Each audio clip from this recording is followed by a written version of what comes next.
Rachel wanted a reading lamp to attach to the wall for right about here. And I was thinking of making another one like this. This is a design by my dad, and I like how it goes in and out like that. It can extend quite a ways from the wall. But this one has a weakness in that it has to clamp quite hard right here to keep it from sagging. In fact, this is the original wooden bolt my dad used for it, and it's stripped.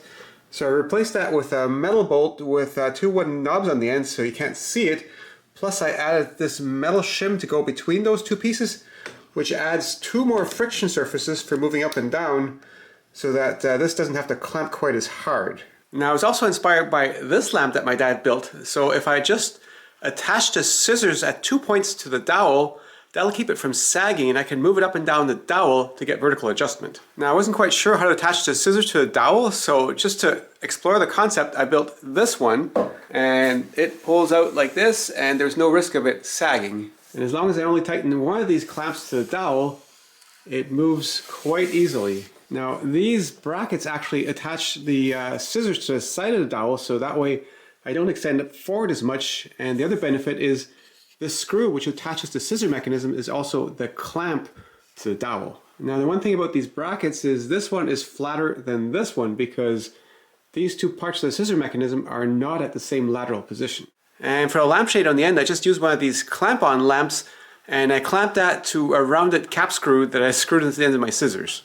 And I showed this idea to Rachel, and she says, you know, it really doesn't need to come out this far. So I guess I could make those links a bit shorter. Now I also needed a nicer looking lampshade for my lamp, so I bought this one because I really like the way this one looks, and this one being just a desk lamp actually has a little bolt right in here, and that keeps the arm from moving too far forward so that it doesn't end up tipping over like that. And then that gave me an idea, so instead of having a bolt that keeps the arm from moving forward, why not a bolt in a different spot to keep the arm from moving backwards, and that way I could mount it to the wall without the back of the arm digging into the wall. So instead of this bolt here, I would need some kind of a longer bolt to go right about here, and that would allow it to come down but not move back. But that's a bit finicky in terms of ensuring that the back of the lamp doesn't dig into the wall, and also if the lamp's aimed sideways, it would be perfectly okay for that arm to swing back a little bit. So if I had some kind of a board to go back here, but then this corner still extends beyond the board,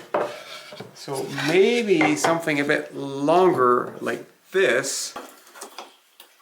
Or maybe I don't need to make this board quite as long if I just add some kind of a shim right about here. And with that arrangement, I can still tilt the lamp to the side and move it back, and it doesn't hit the wall.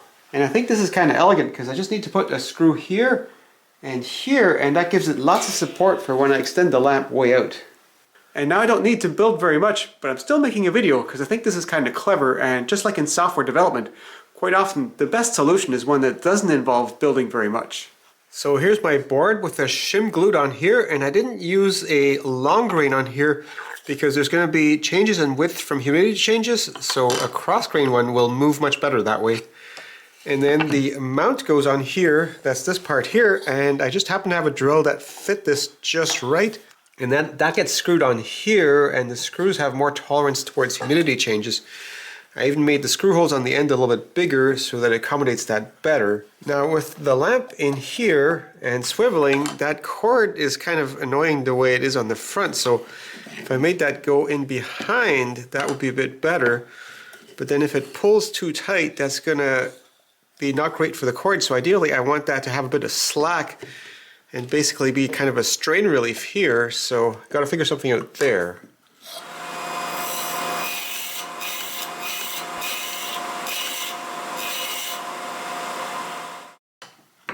So that fits the cord, but not super tight, but that's intentional.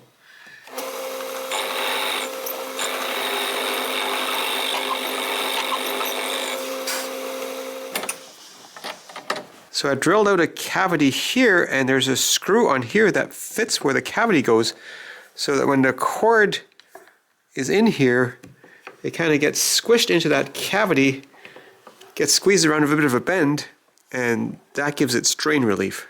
And that way it can ensure there's always a bit of extra cord in here so that as the lamp gets rotated, we don't put all the bending in one spot. And then I just had to varnish it and move where the switch is on the lamp cord and screw it together and screw it to the wall. And I didn't film any of that. And here it is mounted to the wall. Works out well. And even though this light was just an experiment, it will come in quite handy because sometimes I need an extra light at the router table or at the metal lathe or at the table saw.